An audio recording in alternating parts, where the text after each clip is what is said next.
Hello बच्चों, उम्मीद है कि आप सब स्वस्थ और सुरक्षित हैं। बच्चों, पिछली कक्षा में हमने भाषा किसे कहते हैं इसके विषय में पढ़ा था। आपको पता ही है कि भाषा वह माध्यम है जिसके द्वारा बोलकर, सुनकर, पढ़ लिखकर या इशारों से हम अपने मन के विचार या भाव प्रकट कर सकते हैं और एक दूसरे तक पहुंचाते हैं। आज हम भाषा के रूप के विषय में पढ़ते हैं। विचारों के आदान प्रदान के तरीके के आधार पर भाषा के दो रूप होते हैं। पहला है मौखिक भाषा और दूसरा है लिखित भाषा। मौखिक भाषा, जब हम बोलकर अपने मन की बात और विचार दूसरों तक पहुंचाते हैं और सुनकर दूसरों के मन की बात और विचार समझते हैं तो इस भाषा को मौखिक भाषा कहते हैं या फिर यह भाषा का मौखिक रूप कहलाता है। आपके पुस्तक में दिए गए चित्र को देखिए। यहाँ पर दो दोस्त आपस में बात कर रहे हैं। कैसे हो राजू? ठीक हूँ, तुम कैसी हो?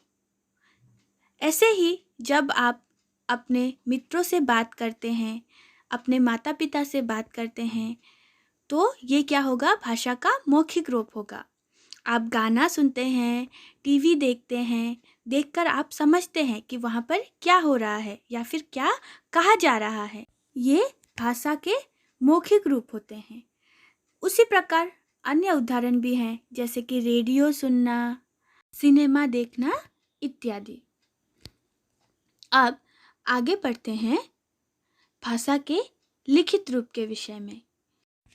जब हम लिखकर अपने विचार दूसरों तक पहुंचाते हैं और दूसरे उसे पढ़कर समझते हैं तो यह भाषा का लिखित रूप कहलाता है। जब हम लिखा हुआ कुछ पढ़ते हैं और पढ़कर उसे समझते हैं तो वो क्या कहलाता है? भाषा का लिखित रूप। आपके पुस्तक पर एक चित्र दिया गया है जहाँ पर अध्यापिका बोर्ड पर कुछ लिख रही हैं और बच्चों को पढ़ा रही हैं। बच्चे उसे देखकर समझ रहे हैं। तो यही भाषा का लिखित रूप होता है। लिखित रूप के और बहुत सारे उदाहरण हैं, जैसे कि पुस्तक पढ़ना, समाचार पत्र पढ़ना, कहानी पढ़ना, ये सारे भाषा के लिखित रूप हैं।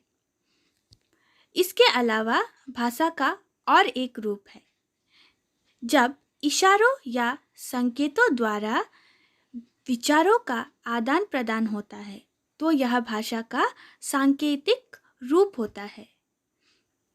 जैसे कि इस चित्र में ट्रैफिक नियंत्रणकर्ता इशारों द्वारा गाड़ियों को आने जाने की हिदायत दे रहे हैं और इसी प्रकार गाड़ियां आना जाना कर रही हैं, या फिर जो सिग्नल लाइट्स होती हैं वो भी सांकेतिक भाषा के अंतर्गत ही आते हैं। तो बच्चों, आज हमने पढ़ा कि भाषा के मुख्य दो रूप होते हैं। पहला है मौखिक भाषा, जब हम बोलकर या सुनकर अपने मन के विचार एक दूसरे तक पहुंचाते हैं या फिर समझते हैं तो वो भाषा का मौखिक रूप कहलाता है। और जब हम लिखकर या लिखे हुए को पढ़कर दूसरे के भाव या विचार समझते हैं या फिर हमारे विचारों को समझाते हैं तो वह भाषा का लिखित रूप होता है। तो बच्चों, आज आप पढ़ाए गए अंश का अभ्यास कीजिए और जो कार्य दिया जा रहा है उसे पूरा कीजिए।